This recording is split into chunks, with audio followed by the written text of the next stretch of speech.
LAC पर भारत और चीन की सेना के बीच हुई झड़प के बाद दिल्ली में बहुत तेज एक्टिविटी हो रही है। दिल्ली में रक्षा मंत्री के घर पर एक बड़ी बैठक चल रही है। आर्मी चीफ जनरल नरवणे रक्षा मंत्री राजनाथ सिंह के घर पहुंचे हैं। इसके अलावा chief of defence staff general Bipin Rawat भी राजनाथ सिंह के घर आए हैं। एलएसी पर चीन की सेना की हरकत पर तमाम अपडेट दिया जा रहा है। दूसरी बड़ी खबर यह है कि थोड़ी देर में भारतीय विदेश मंत्रालय भी एक बयान जारी करके बता सकता है कि कल आखिर क्या हुआ और उसके बाद से क्या क्या गतिविधियां हुई हैं। 45 सालों बाद एलएसी पर भारत और चीन की सेना के बीच ये खूनी झड़प हुई है। इसमें भारतीय सेना के एक अफसर और 2 जवान शहीद हो गए। झड़प में 5 से 6 चीनी सैनिकों के भी मारे जाने की खबर है।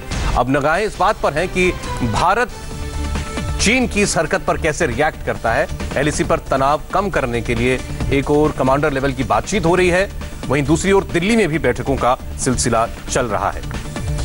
आनंद प्रकाश पांडे इस वक्त जुड़ रहे हैं हमारे साथ, हमारे सहयोगी। पहले उनसे अपडेट ले लेते हैं कि इस वक्त यहां दिल्ली में क्या हो रहा है। आनंद।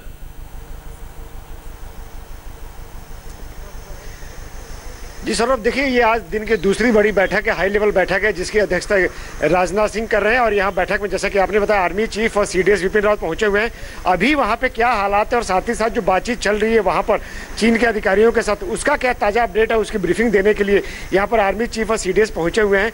सरकार की कोशिश है और रक्षा मंत्री की कोशिश है कि जो हमारी सेना है उसका मनोबल कम नहीं होना चाहिए, कमज़ोर नहीं होना चाहिए, क्योंकि जब एक कमांडिंग ऑफिसर की जब शहीद हो जाता है तो ऐसे में जिन जवानों को वो लीड करता है उनके ऊपर क्या असर पड़ता है, हम इसका अंदाजा लगा सकते हैं। क्योंकि एक कमांडिंग अफसर के कहने पे जिसको वो कमांड कर रहा हो तो वो किसी की जान ले सकते हैं, तो जान दे भी सकते हैं। और ऐसे में अगर उनके कमांडिंग अफसर शहीद हो गया है तो ऐसे में बुरा उनके मनोबल पर असर पड़ता है। तो अभी कोशिश ये है कि हमारे जवानों का मनोबल बना रहना चाहिए, कमज़ोर ना हो। और ऐसे में भारत अब आगे कैसे रिएक्ट करेगा उसको लेकर यहाँ ब्रीफिंग दी जा रही है। और ये बताया जा रहा है, जैसे कि आपने ही बताया, कि कुछ देर बाद जो विदेश मंत्रालय है उसकी तरफ से इसमें एक आधिकारिक बयान आएगा। क्योंकि विदेश मंत्रालय, क्योंकि आर्मी को जो बयान देना तो अपना बयान जारी कर चुका है, उसे सारी अपडेट दे दिया था। अब चूंकि वहाँ के फॉरेन मिनिस्टर, चीन के विदेश मंत्रालय ने अपना बयान जारी किया है, अब उसके जवाब में भारत सरकार का क्या कहना है वो विदेश मंत्रालय के बयान का इंतजार करना होगा। जी हाँ, क्योंकि चीन की प्रतिक्रिया जो आई है उसके हिसाब से तो वो भारत को दोषी ठहरा रहे हैं। ये जाहिर तौर पर ये एक्सपेक्टेड था कि वो ऐसा ही करेंगे, उसके बाद उनको जवाब मिलना जरूरी है। और एक एक्चुअल परिस्थिति क्या है भारत की तरफ से, ये सरकार की तरफ से देश को बताया जाना भी जरूरी है। जो भी बता रहे हैं आनंद प्रकाश पांडे की एक अपडेट जो है वो दिया जाएगा विदेश मंत्रालय की तरफ से। मनीष प्रसाद भी हमारे साथ जुड़ गए। मनीष, आप ये बता रहे थे कि वहां आज सुबह से ही कमांडर लेवल की बैठक चल रही है, तो उसके हवाले से कोई अपडेट है आपके पास? सौरभ, पहले सीक्वेंस दर सीक्वेंस आपको 3 अभी के जो करंट अपडेट हैं वो बता दिया जाए, वो बहुत जरूरी है। वेस्टर्न थिएटर कमांड जो है चाइनीज पीएलए का, उनके जो स्पोक्सपर्सन है उन्होंने ग्लोबल टाइम्स के जरिए ये कोट दिया है कि दरअसल भारतीय सेना ही उनकी पेरिफेरी, उनकी टेरिटरी के अंदर घुसने की कोशिश की और फिर उसके बाद ये झड़प हुई, जिसके अंदर चाइनीज पीएलए और भारतीय सेना की ये झड़प हुई, जिसमें भारतीय सेना के जो ऑफिसर और साथ में जवान है वो शहीद हुए और इंजरीज और कैजुअलिटी उधर भी है। तो आप ये समझ लीजिए कि साइकोलॉजिकल वॉरफेयर चाइना का शुरू हो गया है, जिसके तहत जो डिसएंगेजमेंट में ये तय हुआ था 6 जून को कि चाइनीज पीएलए ईस्ट करीबन 5 किलोमीटर पीछे की तरफ जाएगी, दरअसल वो जाने को और हटने को तैयार नहीं है। दूसरा इसमें अपडेट यह है कि भारतीय सेना ने अपनी प्रॉपर डिटेल इस समय एनएसए और साथ में सीनियर ऑफिशियल्स के साथ प्रधानमंत्री को सौंपी है, ताकि इसकी पूरी जानकारी और पूरा ब्यौरा एमईए से लेकर जो प्रधानमंत्री कार्यालय है उस तक पूरी तरीके से पहुंच सके और सभी एक तरीके से मिलिट्री टॉक्स के साथ साथ डिप्लोमेटिक बातचीत है उसको अग्रेसिवली आगे किया। ठीक है मनीष, आपका रुख करेंगे। अभी इस वक्त हमारे साथ एक बड़े सीनियर मेहमान जुड़े हैं, स्वागत करना चाहते हैं। लेफ्टिनेंट जनरल रिटायर्ड सतीश दुआ का, भारतीय सेना के पूर्व कमांडर हैं। जनरल साहब, आपका स्वागत है इंडिया टीवी पर। सर, लोग ये समझना चाहते हैं कि इस वक्त हमारी चीन के साथ तनाव की स्थिति कितनी ज्यादा है और क्या ये आगे बढ़कर ऐसी भी हो सकती है कि हम कल जो झड़प हुई है इससे किसी बड़ी झड़प की उम्मीद करें? सबसे पहले तो मैं दुख व्यक्त करना चाहूंगा जो 3 कैजुअलिटीज हुई हैं, जिसमें हमारे एक कर्नल साहब शामिल हैं इंडियन आर्मी के। ये एक बहुत दुखद घटना है और एक बड़ी सीरियस डेवलपमेंट है जो पिछले 1 महीने से इंडिया और चाइना का तनाव चल रहा है लद्दाख के इलाके में। क्योंकि अभी ज़्यादा इंफॉर्मेशन मालूम नहीं है जब से ये घटना हुई है, और जो इंफॉर्मेशन हमें भी मीडिया से पता चल रही है, इसलिए मैं ज़्यादा कुछ स्पेकुलेट नहीं करूँ। ये सिचुएशन बहुत सीरियस है, लेकिन मैं ये जरूर कहूंगा कि हालांकि जब से हमने आर्टिकल 370 का डाइल्यूशन किया था पिछले साल, तब से लेके चाइना का जो रवैया है इस बात पर काफी बड़ा एग्रेसिव सा रहा है। उन्होंने शुरू की उनकी जो स्टेटमेंट थी पिछले साल, कहा था ये अनएक्सेप्टेबल है। उसके बाद जब हमने मैप्स नए इशू किए जिसमें कि 2 अलग अलग हिस्सों में बांटा J&K को, तब उन्होंने ऑब्जेक्ट किया है। और अब जो हालात बन रहे हैं, चाहे वो हमारा और USA का रिलेशनशिप है, चाहे वो हमारी रोड इंफ्रास्ट्रक्चर डेवलपमेंट के ऊपर की ऑब्जेक्शंस हैं, और अब मैंने पिछले 1 महीने से जो तनाव देखा है लद्दाख में, वो पहले वाले ऐसे जब फेस ऑफ्स हुए हैं उनसे कुछ ज्यादा बढ़कर है। और सिचुएशन इतनी गंभीर हो गई है कि हालांकि हम सब कहते आए हैं, मैं भी कहता रहा हूं कि पिछले 5 शतकों में हमने गोलीबारी, हमने आपस में फायरिंग नहीं की है और हम हमेशा मैनेज करते हैं टॉक्स के जरिए, लेकिन इस वक्त जो आज कैजुअलिटीज हुई हैं ये एक बहुत सीरियस डेवलपमेंट है। अब सर सवाल यह है कि इसका जवाब क्या दिया जाएगा? वहां पर जिस बटालियन के कमांडिंग अफसर चले गए, जो शहीद हुए हैं, वहां इस वक्त क्या हालत होगी? अगर आपका सैनिक शहीद हुआ है, आप बात करेंगे, डिप्लोमेटिक स्तर पर बात करेंगे, आप मिलिट्री लेवल पर भी बातचीत आज भी वहां पर चल रही है, लेकिन जो हरकत उन्होंने की उसका जवाब उनको दिया जाएगा या नहीं? देखिए, ऐसे है, आप ठीक कह रहे हो। पहली बात, हमारा जो कमांडिंग ऑफिसर है, इंडियन आर्मी का ये इथॉस रहा है, मैं भी कमांडिंग ऑफिसर रहा हूं, हमारा कमांडिंग ऑफिसर हमेशा आगे से लीड करता है। तो जब वो टुकड़ी है, उस टुकड़ी का नेतृत्व करते हुए कमांडिंग ऑफिसर ठीक आगे है। और जैसे ही ऐसा कुछ घटना हो जाती है तो यकीनन उसके जो साथी हैं, उसके जो जवान हैं, उस यूनिट के जो नुमाइंदे हैं, उन सब पर काबू पाना बड़ा मुश्किल होगा। मैं ये समझता हूं कि वहां पर कैसे पैशंस होंगे, कैसे वो बटालियन में जवान, कैसे उनका उस वक्त क्या जज्बा होगा। अब ऐसे हालात में क्या ये सही है कि हम उसी जज्बे के हिसाब से आगे लड़ाई करते रहें? क्योंकि आप जानते हैं कि CBMs के तहत जो इंडिया और चाइना के बीच में है, जो 2 क्लेम लाइंस के बीच का इलाका है, और जहां पे ये हुआ है वो 2 क्लेम लाइंस के बीच का इलाका है, यानी कि चाइनीज क्लेम लाइन और इंडियन क्लेम लाइन के बीच के इलाके में कुछ CBMs लागू हैं जो दोनों तरफ से हैं, यानी कॉन्फिडेंस बिल्डिंग मेजर्स। उसके तहत मैं 2-3 बातें बताऊंगा मोटी मोटी। पहली, उसके बीच में दोनों आर्मी के सोल्जर्स हथियार नहीं लेके जाते हैं, इसके बीच में कोई अपना हाथ ऊपर नहीं उठाता है, यानी कि ऐसे किसी को मारने की मुद्रा नहीं करता है।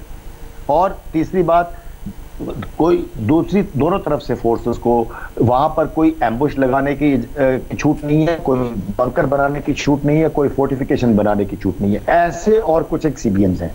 तो ऐसे हालात में 1 महीने से हाई एल्टीट्यूड के इलाके में 2 फौजें बिल्कुल आमने सामने बैठी हुई हैं, और जबकि इतना गर्मा गर्मी हो जाती है तो यकीनन स्थिति काबू से बाहर हो गई है। लेकिन क्या ये देखा जाए कि ये एक ही जगह पे है? क्योंकि ये एक जगह पे हुआ है। अब स्ट्रेटेजिक सिग्नल के तौर पे हमारी रोड इंफ्रास्ट्रक्चर पे ऑब्जेक्ट करता है, इसके पास एक रोड जा रही है।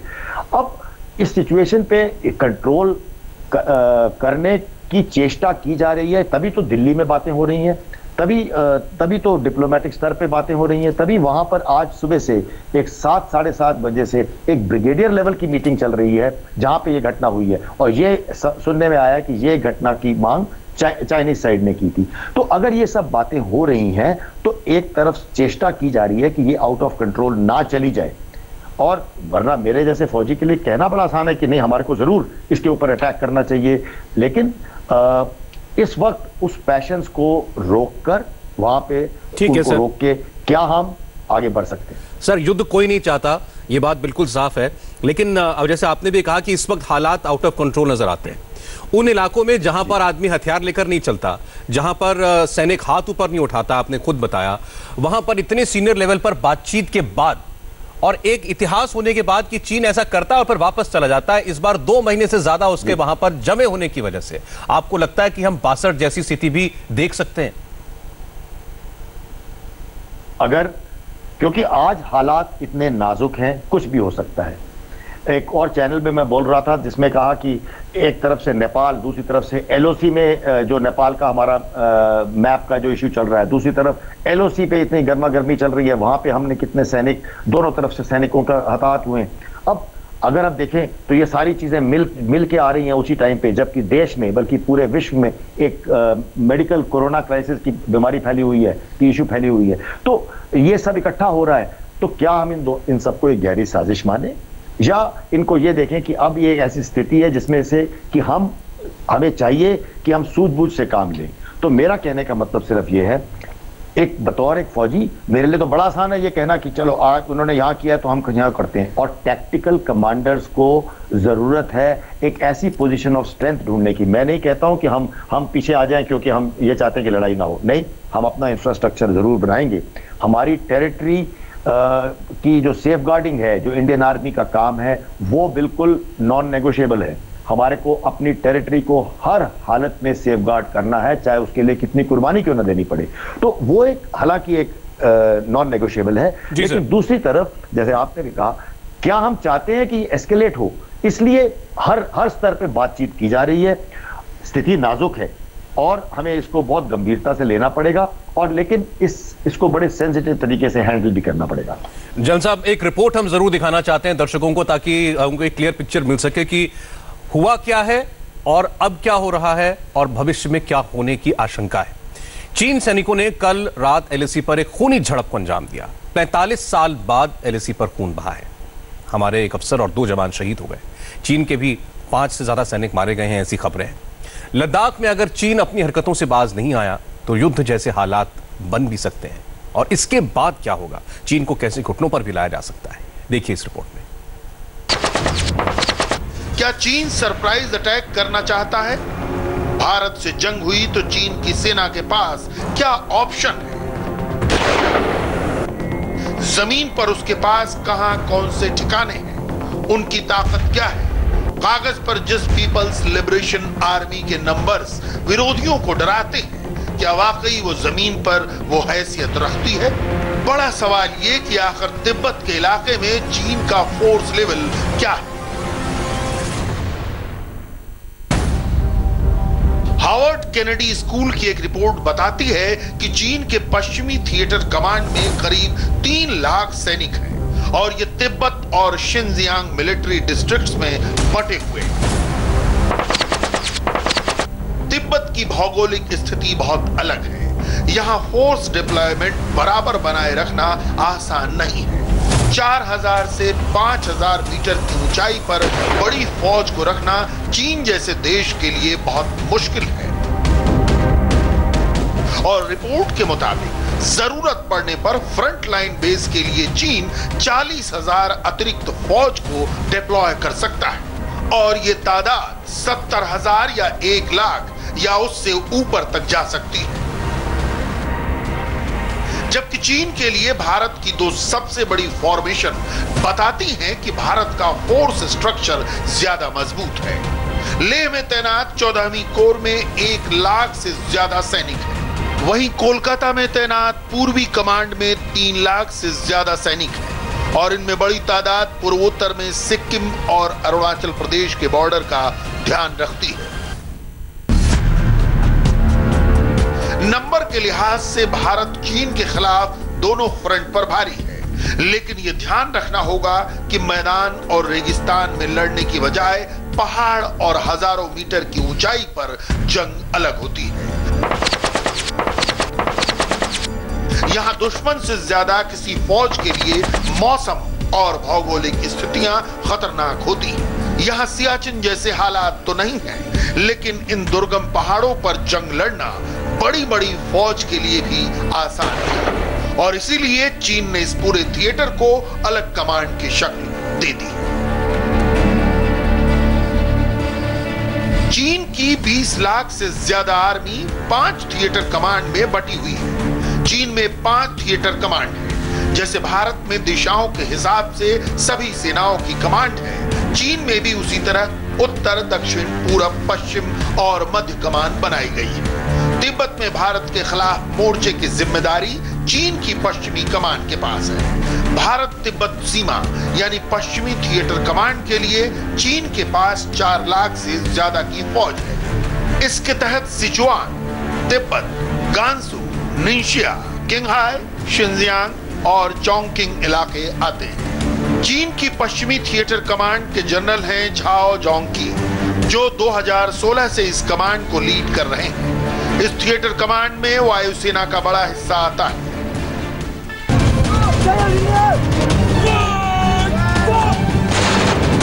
पश्चिमी थिएटर कमांड चीन की सबसे बड़ी शक्तिशाली आर्मी मानी जाती है, लेकिन बाकी फोर्स को फ्रंट तक पहुंचाने में चीन को वक्त लग सकता है।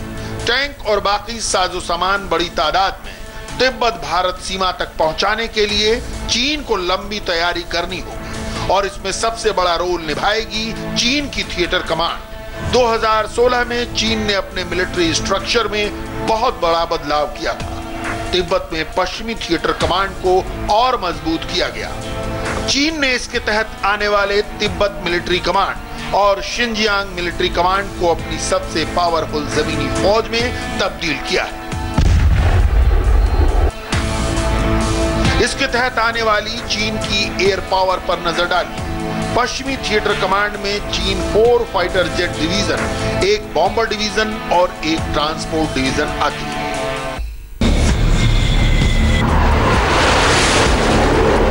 चीन के पास इस इलाके के लिए कुछ बहुत बेहतरीन लड़ाकू विमान हैं और अब वो अपनी तीसरी पीढ़ी के कई विमानों को हटाकर चौथी पीढ़ी के फाइटर जेट तैनात कर रहा है। चीन के पास पश्चिमी थिएटर कमांड के लिए करीब 200 फाइटर जेट हैं और इसके अलावा बड़ी तादाद में विंग लॉन्ग क्लास के यूएवी और यूसीएवी हैं, यानी ऐसे ड्रोन जो मिसाइल से अटैक कर सकते हैं। चीन ने अपने 10 अवॉक्स यानी टोही आसमानी रडार वाले विमानों को यहां तैनात किया हुआ है। चीन के पास तिब्बत और आसपास के 15 से ज्यादा एयरबेस या हवाई पट्टियां हैं, लेकिन अब वो यहां 8 हवाई अड्डों को एयरफोर्स के लिए ऑपरेशनल कर चुका है। इनका इस्तेमाल सिर्फ भारत पर अटैक करने के लिए किया जा सकता है।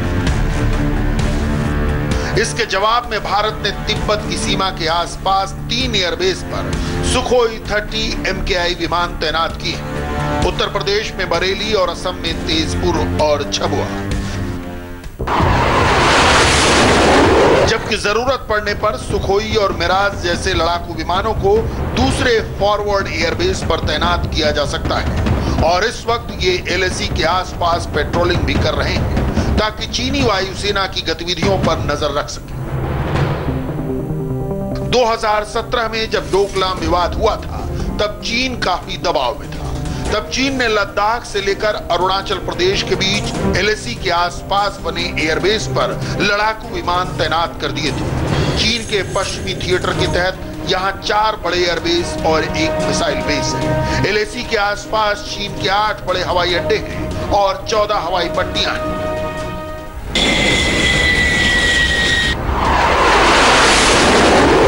लेकिन तिब्बत की जमीन पर होने के बावजूद चीन का तिब्बत के आसमान पर कब्जा नहीं है। इसकी एक बहुत ही तकनीकी वजह है जिसके पीछे कुदरत है और इस कुदरती कमी का मजबूत तोड़ अब तक चीन नहीं निकाल पाया। तिब्बत में बने चीन के ज्यादातर हवाई अड्डे 4000 मीटर या उससे भी ज्यादा ऊंचाई पर बने और यहाँ के भौगोलिक हालात ऐसे हैं जो चीन की वायुसेना के सबसे बड़े दुश्मन हैं। इस ऊंचाई पर ऑक्सीजन की मात्रा कम होती है। इसकी वजह से विमान के जेट इंजन पूरी ताकत के साथ काम नहीं कर पाते। जब इंजन की क्षमता कम हो जाती है तो विमान आधे से कम वजन उठाने के लायक भी नहीं रहते। उन्हें कम ईंधन और कम बॉम्ब लेकर उड़ना पड़ता है। यानी चीन इन हवाई अड्डों से भारत के खिलाफ जंग नहीं छेड़ सकता और उसका सबसे आधुनिक विमान भी यहां भारत के सामने कमजोर साबित होगा। इस कमी को पूरा करने के लिए चीन ने 2017 तक 15 टैंकर विमान शामिल किए थे। यानी इसमें भी चीन को आधी फोर्स के साथ ही काम चलाना पड़ेगा। लेकिन भारत के साथ ऐसी कोई भौगोलिक दिक्कत नहीं है। लद्दाख इलाके को छोड़ दिया जाए तो भारत के सभी फ्रंट लाइन एयरबेस सामान्य समुद्री तल की ऊंचाई पर बने हुए। इसीलिए बरेली से लेकर गोरखपुर और हाशिमारा से लेकर असम की छबुआ और तेजपुर तक भारतीय वायुसेना पूरी ताकत और क्षमता के साथ ऑपरेट कर सकती है। इसी चैलेंज का सामना करने के लिए चीन और पाकिस्तान मिलकर पिछले 8 सालों से शाहीन एयर एक्सरसाइज कर रहे हैं। 2019 में ये एक्सरसाइज भारत की सीमा से करीब 130 किलोमीटर दूर तिब्बत के होतान में हुई थी। पाकिस्तान और चीन के 50 से भी ज्यादा विमान इस एक्सरसाइज में शामिल हुए। जाहिर है उनके निशाने पर रही थी इंडियन एयरफोर्स। चीन ने 2019 में हुई शाहीन 8 एक्सरसाइज में J-10, J-11, J-16 और सुखोई 30 विमानों को शामिल किया, जबकि पाकिस्तान की ओर से चीन से ही आयात किया गया JF-17, मिराज 5 और MiG-21 की चाइनीज नकल F-7 शामिल हुए थे। अब चीन को सबसे बड़ी उम्मीद अपने सबसे पावरफुल जेट J-20 से है। वो अपनी इस 5वीं पीढ़ी के स्टेल्थ फाइटर को तिब्बत के हवाई अड्डों पर टेस्ट कर चुका है, लेकिन तिब्बत जैसे इलाकों में यह भी पूरी क्षमता के साथ टेक ऑफ करने में बेअसर साबित होगा।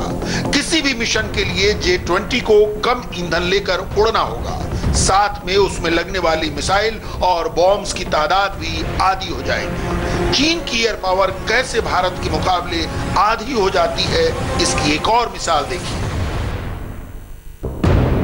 तिब्बत में अरुणाचल प्रदेश के उत्तर में बना कामदो एयरपोर्ट 4334 मीटर की ऊंचाई पर बना है।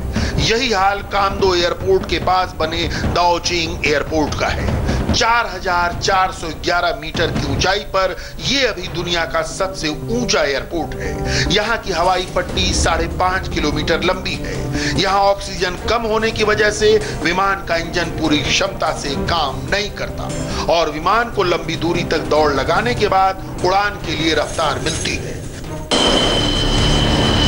यानी चीन को भारत के खिलाफ किसी भी मिलिट्री ऑपरेशन के लिए भारत से दोगुनी फोर्स की जरूरत है, चाहे वो जमीन पर हो या आसमान में। और चीन के लिए LAC पर कोई भी मिलिट्री ऑपरेशन एयर सपोर्ट के बगैर आसान नहीं होगा और यही उसका सबसे कमजोर पहलू है। और आपको बता दें कि जो बैठक रक्षा मंत्री के घर पर चल रही थी, जिसमें विदेश मंत्री भी शामिल थे, रक्षा सेना प्रमुख शामिल थे, CDS शामिल थे, वो मीटिंग अभी अभी खत्म हुई है और ये बहुत अहम मीटिंग थी। इससे पहले दिन में रक्षा मंत्री के साथ सभी सेना प्रमुखों की मुलाकात हुई थी, उसमें भी CDS शामिल थे। उसके बाद रक्षा मंत्री ने खुद प्रधानमंत्री को ब्रीफ किया था सारे हालात के ऊपर। फिर अब ये बैठक जो है ये अब से थोड़ी देर पहले शुरू हुई। सेना प्रमुख यहाँ पर पहुंचे, विदेश मंत्री भी इसमें थे। अब देखिए एक एक करके जब वहां से गाड़ियां बाहर निकल रही थी उस वक्त की तस्वीर है ये। तो ये बैठक खत्म हो गई है। जरूर इसमें तय किया क्या होगा कि आगे क्या रवैया रखना है चीन के साथ। और इस सब के बीच आपको बता दें कि विदेश मंत्रालय की तरफ से एक बयान जारी किया जा सकता है अब थोड़ी देर के बाद, क्योंकि चीन का विदेश मंत्रालय ऑफिशियली इस पर रिएक्ट कर चुका है और चीन का विदेश मंत्रालय भारत को जिम्मेदार ठहरा रहा है जो कुछ हुआ है उसके लिए। तो जरूर भारत की तरफ से डिप्लोमेटिक स्तर पर इसका जवाब देना जरूरी है और थोड़ी देर में वो स्टेटमेंट भी इशू होगी। इसके अलावा जहां पर ये झड़प हुई कल, वहां पर आज कमांडर लेवल की मीटिंग चल रही है। सीनियर आर्मी अफसर बात कर रहे हैं चीन और भारत दोनों के, ताकि किसी तरह स्थिति को काबू में रखा जाए। हमारे साथ भारतीय सेना के पूर्व commander lieutenant general retired DS Hooda साहब भी जुड़ गए हैं।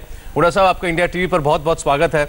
माफी चाहता हूं सर, एक तो पहले आपको बहुत इंतजार कराया, लेकिन थोड़ा सा और एक छोटा सा ब्रेक लेना है और उसके बाद आपके पास आएंगे। बहुत सारे सवाल हैं आपके लिए। करने के लिए हमारे साथ हैं भारतीय सेना के पूर्व commander lieutenant general DS Hooda. General साहब, समझने की बात यह है आपसे हमें इस वक्त की कल के चीन के इस हरकत के बाद, भारतीय टुकड़ी पर हमले के बाद हालात वहां पर कितने खराब हो चुके हैं, और सरल भाषा में पूछें तो क्या भारत और चीन अब एक युद्ध की परिस्थिति की ओर बढ़ रहे हैं?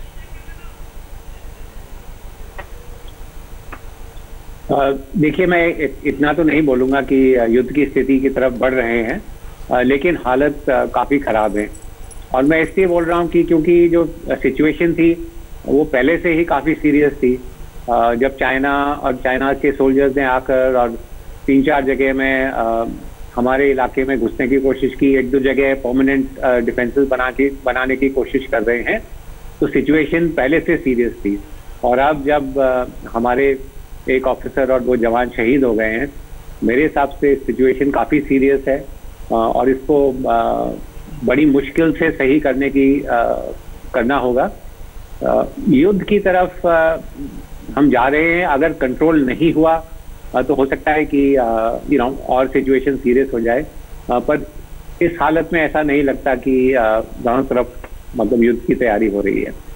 लेकिन सर, हम बात कर रहे थे और ये अब तक का रिकॉर्ड रहा है कि भारत चीन ने जब भी ऐसा किया, बातचीत से मामला सुलझा लिया गया है।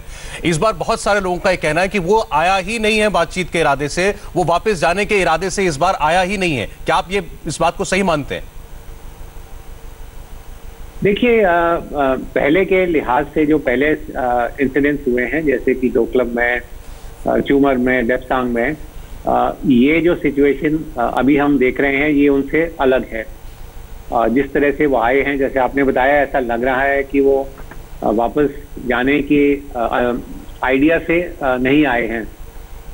लेकिन कोशिश हमारी यही होगी कि अगर डिप्लोमेसी से, बातचीत से ये मसला सुलझ जाता है तो ठीक है, और नहीं सुलझता तो हमें ये भी नहीं सोचना चाहिए कि मतलब हमारे पास मिलिट्री ऑप्शन नहीं है या जो हमारी मिलिट्री है वो कुछ नहीं कर सकती। मिलिट्री ऑप्शन है और अगर ज़रूरत होगी तो वो एक्सरसाइज होंगे।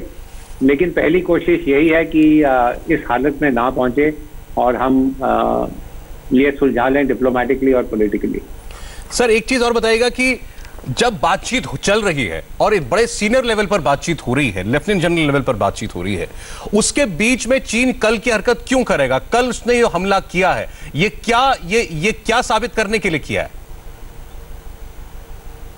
नहीं तो ये वही साबित कर रहा है कि जिस तरह से हम आए हैं, we are some kind of superior force और हमारी मिलिट्री बहुत सुपीरियर है और हम दबाव डाल सकते हैं भारतीय सेना के ऊपर।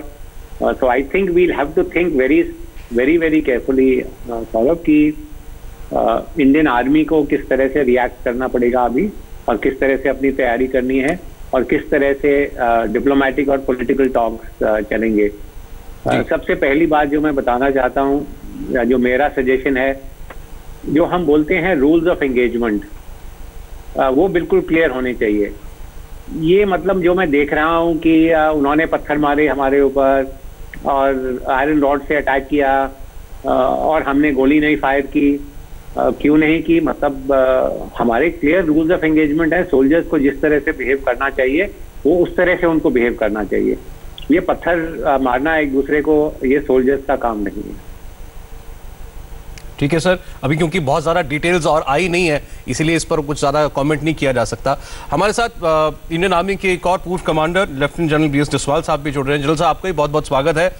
सर, अब जनरल हुड्डा भी हैं साथ में, आपके कुलीग, और उनका कहना यह है कि हालात नाजुक तो हैं, कोशिश होगी, भारत की कोशिश तो कम से कम ये है कि ये हालात यहाँ से और एस्केलेट ना हो, ख़राब ना हो। लेकिन अभी के हालात को आप कैसे डिस्क्राइब करेंगे?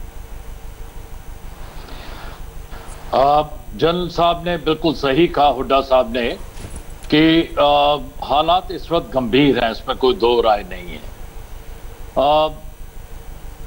चाइना ने ये क्यों किया इस बार? पहले बिल्डअप करके फिर फेस ऑफ कराया।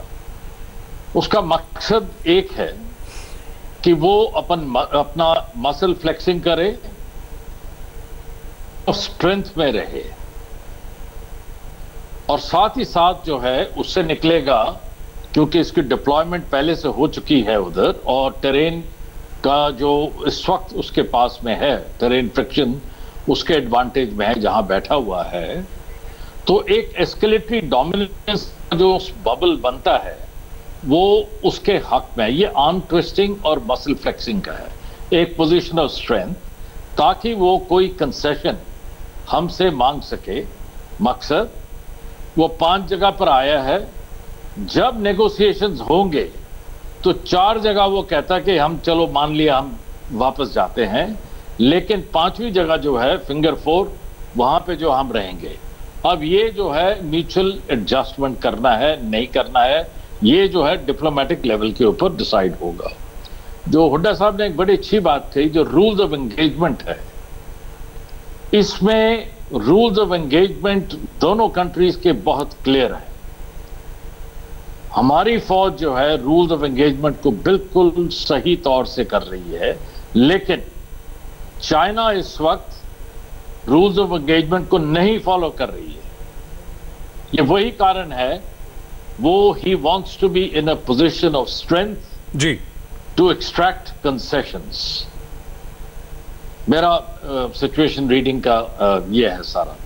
ठीक है सर, हम उम्मीद तो ये करते हैं कि हम हालात यहाँ से खराब ना हो, लेकिन चीन को एक संदेश दिया जाना भी जरूरी है और उम्मीद करते हैं वो संदेश जिस भी भाषा में वो समझे इस बार उसको मिले कि हर चीज की एक सीमा होती है, एक हद होती है और इस बार वो हद पार कर रहा है, कर चुका है। समय इतना ही था। बहुत बहुत शुक्रिया जनरल हुड्डा साहब, जनरल जसपाल साहब आपका। लद्दाख में खूनी झड़प के बाद एलएसी पर टेंशन कम करने की कोशिश हो रही है, लेकिन चीन का असली इंटेंशन आपको देखना है, समझना है तो चीन में पिछले कई दिनों से आ रही ताजा तस्वीरों पर हमारी एक रिपोर्ट देखिए। साफ हो जाएगा कि चीन में तैयारी पहले से चल रही है।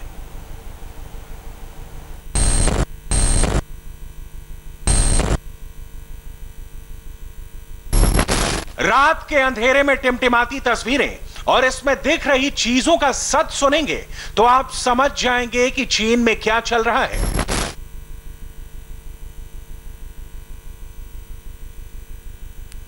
किसी पहाड़ी इलाके में धीरे धीरे चुपके से बढ़ती चाइनीज सैनिकों की टुकड़ी कुछ बड़ा करने की फिराक में है। 1 मिनट 45 सेकंड के इस वीडियो में वो सब कुछ है जो चीन दुनिया से छिपाना चाहता है, लेकिन वीडियो हमारे पास आ गया है। बख्तरबंद गाड़ियों की लाइट्स बंद की गई, अंधेरे में ऑपरेट करने के लिए फायरिंग की गई, आर्मर व्हीकल्स को ढका गया, फायरिंग की प्रैक्टिस की गई, ड्रोन उड़ाए गए, रॉकेट्स दागे गए, मोर्टार दागे गए।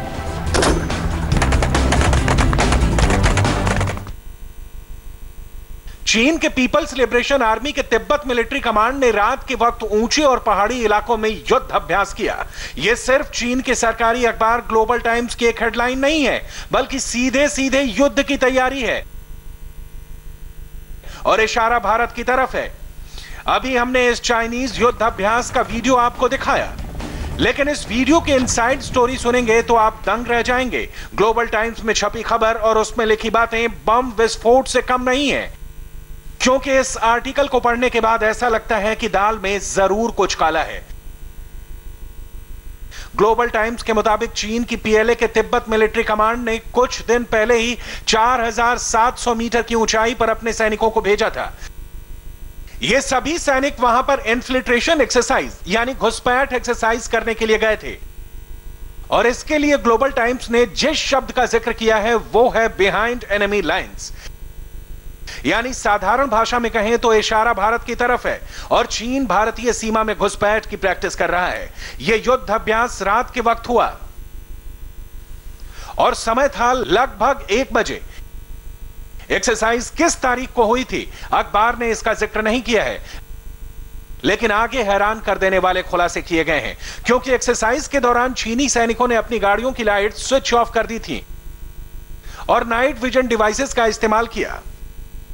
एक्सरसाइज के दौरान ड्रोन्स का इस्तेमाल हुआ, विस्फोट किए गए, स्नाइपर्स को काम पर लगाया गया, एंटी टैंक रॉकेट से लाइट आर्मर्ड व्हीकल्स उड़ाने की प्रैक्टिस की गई। 2000 से ज्यादा जंगी सामान जैसे मोर्टार शेल्स, ग्रेनेड्स और रॉकेट्स दागे गए। ग्लोबल टाइम्स ने सूत्रों का हवाला देते हुए यह भी लिखा है कि दूसरे देश की सीमा में रात में घुसपैठ करके बड़ी आसानी से और बहुत जल्द छोटे युद्ध जीते जा सकते हैं। और इस लेख का सबसे विस्फोटक हिस्सा यह है कि चीन की सेना कोई बहुत बड़ा सरप्राइज प्लान कर रही है। इसके लिए अखबार ने लिखा है, the surprise factor would play a significant role. सवाल यह है कि ग्लोबल टाइम्स किस सरप्राइज की बात कर रहा है और क्या रात के वक्त अंधेरे में किए गए युद्ध अभ्यास का मकसद भारत पर हमला करना तो नहीं? अगर हां, तो इस बार भारत की सेना भी ईंट का जवाब पत्थर से देने के लिए तैयार है।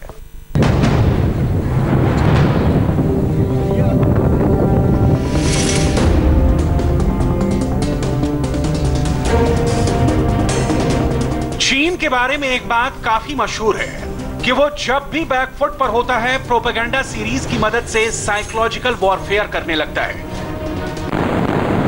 और इसके लिए वो अपने सरकारी टीवी चैनल्स और अखबारों को हथियार के तौर पर इस्तेमाल करता है। रात के अंधेरे में किए गए चाइनीज युद्ध अभ्यास और उसके बाद ग्लोबल टाइम्स में छपी बातों का चाइनीज प्रोपेगेंडा से सीधा कनेक्शन है।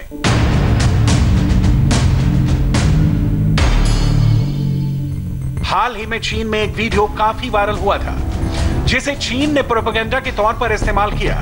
दावा किया गया कि पीपल्स लिबरेशन आर्मी के हैवी ट्रक, हल्के टैंक और आईसीवी व्हीकल्स का काफिला अक्साई चीन की सड़कों पर उतर चुका है। सोशल मीडिया में इस वीडियो को लेकर कहा गया कि चीनी सेना का यह काफिला गलवान घाटी की तरफ वास्तविक नियंत्रण रेखा की तरफ जा रहा है। यह सब कुछ चीन का इन्फो वॉरफेयर है और चीनी सेना ऐसे वीडियोस को हथियार के तौर पर इस्तेमाल करती है। अब इसके कुछ और उदाहरण देखिए। इस वीडियो में एक चाइनीज कमांडर भारतीय सेना के जवानों से बात करता दिख रहा है। चीनी सैनिकों ने चेहरे पर मास्क लगा रखा है। चीनी कमांडर कभी एक तरफ देखता है, कभी दूसरी तरफ। एक और वीडियो में एक चीनी सैनिक बहस करने की कोशिश कर रहा है, लेकिन भारतीय सैनिक का जवाब सुन के उसकी बोलती बंद हो जाती है। वीडियो में सामने की तरफ चीनी सैनिक भी देखे जा सकते हैं। उन्होंने अपने हाथों में लाल रंग का बैनर ले रखा है। इस वीडियो को वायरल करके ये दावा किया गया कि गलवान वैली में चीन की सेना फ्रंट फुट पर है, जबकि सच्चाई ये है कि भारतीय सेना के दम के आगे चीन की पीएलए के सैनिक बेबस हो गए और उन्हें वहां से जाना पड़ा।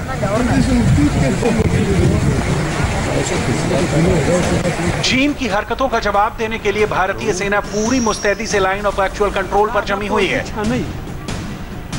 चीन भी इस बात को अच्छी तरह जानता है। उसे पता है कि उसकी एक गलती उस पर भारी पड़ेगी, इसलिए चीन की तरफ से ऐसे वीडियोस को फैलाया जा रहा है जिससे ऐसा महसूस हो कि भारत युद्ध की तैयारी कर रहा है, जबकि सच्चाई इसके बिल्कुल उलट है, क्योंकि भारत तो शांति की बात करता है। युद्ध का भूत तो चीन पर सवार है। अब इस वीडियो को देखिए, यह भी काफी तेजी से सोशल मीडिया पर वायरल हो रहा है। दोनों देशों के सैनिक हाथों में पोस्टर लिए एक दूसरे के आमने सामने खड़े हैं। इस वीडियो को फैलाने में चीन की मदद कर रहे पाकिस्तानी सोशल मीडिया अकाउंट्स और ऐसा प्रचार किया जा रहा है कि एलएसी पर तनातनी के बीच हाथापाई की नौबत तक आ गई, जबकि सच्चाई यह है कि यह वीडियो काफी पुराना है और ऐसे सिर्फ एक या दो तीन वीडियोस नहीं है। इस वक्त चीन की प्रोपेगेंडा मशीनरी अपने अखबार और टीवी चैनल्स की बदौलत ना सिर्फ वायरल का खेल खेल रही है, बल्कि फर्जी तस्वीरों का इस्तेमाल करके भी एजेंडा चला रही है। चाइनीज साइबर आर्मी लगातार ऐसे कई वीडियोस अपलोड कर रही है ताकि साइओप्स के तहत भारतीय सेना और भारत के लोगों को यह बता सके कि इस समय भारत दबाव पर है। लेकिन स्थिति बिल्कुल इससे उलट है, क्योंकि भारतीय सेना लाइन ऑफ एक्चुअल कंट्रोल पर इस समय पूरी तादाद में तैनात है। 3488 किलोमीटर के लाइन ऑफ एक्चुअल कंट्रोल, जो कि 4 राज्य और एक केंद्र शासित प्रदेश से होते हुए गुजरता है, इन सभी जगह पर भारतीय सेना का पूरा डिप्लॉयमेंट है। हालांकि साइओप्स के तौर पर चाइनीज आर्मी पाकिस्तान के साथ मिलकर और दूसरे मीडियम से अलग अलग वीडियोस को अपलोड करवा रही है ताकि दबाव वो बना सके। लेकिन भारतीय सेना के सीनियर ऑफिशियल्स के मुताबिक दरअसल साइओप्स और रणनीतिक तौर पर ग्राउंड पर ऑपरेशनल कैपेबिलिटी में भारतीय सेना कहीं ऊपर है। चीन की सेना की मिलिट्री डॉक्ट्रीन में इन्फो वॉरफेयर या फिर साइकोलॉजिकल वॉरफेयर को बहुत तरजीह दी गई है।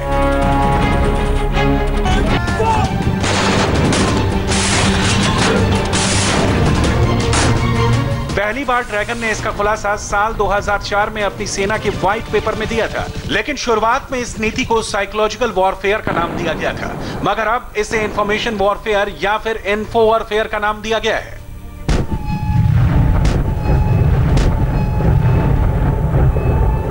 – 2015 में जब चीन की सेना ने अपना पुनर्गठन किया और सेना को अलग अलग थिएटर कमांड में बांटा, तो तो इन्फो वॉरफेयर को स्ट्रेटेजिक सपोर्ट फोर्स का हिस्सा बना दिया। इस स्ट्रेटेजिक कमांड के अंतर्गत मिसाइल और परमाणु हथियार आते हैं, लेकिन पीएलए ने स्पेस, साइबर, इलेक्ट्रॉनिक वॉरफेयर और साइकोलॉजिकल वॉरफेयर को स्ट्रेटेजिक सपोर्ट फोर्स के अंतर्गत कर दिया। चीनी सेना अपनी इस डॉक्ट्रिन के तहत किसी छोटी सी भी जीत को मीडिया में इतना बड़ा चढ़ाकर पेश कर सकती है जिससे दुनिया को लगे कि चीन ने बहुत बड़ी राजनीतिक जीत हासिल की हो। एलएसी पर जारी तनाव के बीच चीनी ड्रैगन ताइवान पर भारतीय मीडिया के कवरेज से भी भड़क उठा है। चीन के सरकारी अखबार ग्लोबल टाइम्स ने आरोप लगाया है कि दो एशियाई महाशक्तियों चीन और भारत के बीच गलतफहमी पैदा करने में भारतीय मीडिया ने बड़ी भूमिका निभाई है। ड्रैगन यहीं पर नहीं रुका, उसने तो भारतीयों को भी काफी भला बुरा कहा है। ग्लोबल टाइम्स ने कहा है कि ऐसा तब हो रहा है जब पश्चिमी ताकतें चाहती हैं कि भारत और चीन के बीच में दुश्मनी बढ़े। ग्लोबल टाइम्स के मुताबिक भारतीय मीडिया चीन की आलोचना करने का हमेशा मौका ढूंढता रहता है। एक खबर का जिक्र करते हुए ग्लोबल टाइम्स ने लिखा कि ताइवान के विश्व स्वास्थ्य सभा में शामिल होने की बात पर भारत का समर्थन करने की अपील की गई, जो चीन की एक चीन नीति के खिलाफ है। चाइनीज मीडिया का यह बयान भी ध्यान भटकाने वाला है, क्योंकि उसकी कोशिश भी यही है कि एलएसी पर लगातार जारी चाइनीज हरकतों से सबका ध्यान हट जाए और वो चुपके चुपके अपना काम करता रहे। लेकिन चीन को अपनी ये गलतफहमी दूर कर लेनी चाहिए। चीन ने इस समय पेंगोंगसो के करीबन 200 किलोमीटर दूर अपने गुनसा एयरबेस पर J-11 और J-16 फाइटर एयरक्राफ्ट को डिप्लॉय किया हुआ है और लगातार इस समय कॉम्बैट एयर पेट्रोल भी कर रहा है। भारतीय सेना और भारतीय वायुसेना इसको मॉनिटर कर रही है अपने सभी सर्विलांस इक्विपमेंट के जरिए। यहां तक कि भारतीय वायुसेना के फाइटर एयरक्राफ्ट भी पूरी तरीके से मुस्तैदी के साथ पेंगोंगसो और उसके आसपास के इलाके को कॉम्बैट एयर पेट्रोल के जरिए डोमिनेट भी कर रहे हैं और चीन को ये बताने की कोशिश भी कर रहे हैं कि चीन कहीं से भी कोई मिस एडवेंचर ना करे। वहीं उससे बिल्कुल अलग नीचे जमीन पर यानी लाइन ऑफ एक्चुअल कंट्रोल पर चाइनीज पीएलए एक बार फिर से गलवान पर दबाव बनाने की कोशिश कर रहा है, लेकिन भारतीय सेना की बढ़ती हुई तादाद और साथ में तमाम ऑपरेशनल कैपेबिलिटी की वजह से इस समय चाइनीज पीएलए और भारतीय सेना दोनों आमने सामने है। चीन एक तरफ तो ये दावा करता है कि बॉर्डर पर सब कुछ सामान्य है, बातचीत के जरिए हर मसले का हल ढूंढने की कोशिश की जा रही है, लेकिन दूसरी तरफ चीन का सरकारी मीडिया खुलेआम धमकी दे रहा है। वैसे ये धमकी भी उसके इंफॉर्मेशन वॉरफेयर का ही हिस्सा है। ग्लोबल टाइम्स ने कहा है कि लद्दाख डोकलाम नहीं है और चीन की सेना ने भारत के पहाड़ों में जंग लड़ने के लिए पूरी तैयारी कर रखी है। चीन ने कहा कि डोकलाम की घटना के बाद उसने अपने जखीरे में टैंक से लेकर अत्याधुनिक ड्रोन शामिल कर लिए हैं। चीन ने दावा किया है कि उसने अपने हथियारों के जखीरे में टाइप 15 टैंक, Z-20 हेलीकॉप्टर और GJ-2 ड्रोन शामिल किए हैं, जो उसे पहाड़ों और ऊंचाई वाले इलाकों में युद्ध के दौरान बढ़त दिलाएंगे। चीनी विश्लेषक ने दावा किया कि तिब्बत के पहाड़ों में यह हल्का टैंक बहुत आसानी से काम करेगा, जबकि बड़े टैंकों को जाने में दिक्कत होगी। चीनी अखबार ने दावा किया है कि इन हथियारों के बल पर चीनी सेना ऊंचाई वाले इलाके में किसी भी तरह के हमले का जवाब देने में सक्षम है। वैसे चीन को यह बात भी याद रखनी चाहिए कि अगर लद्दाख डोकलाम नहीं है तो फिर 2020 का भारत भी 1962 वाला नहीं है। चीन की हर चाल का मुंह तोड़ जवाब भी दिया जाएगा और उसे उसी की भाषा में युद्ध के मायने भी समझाए जाएंगे।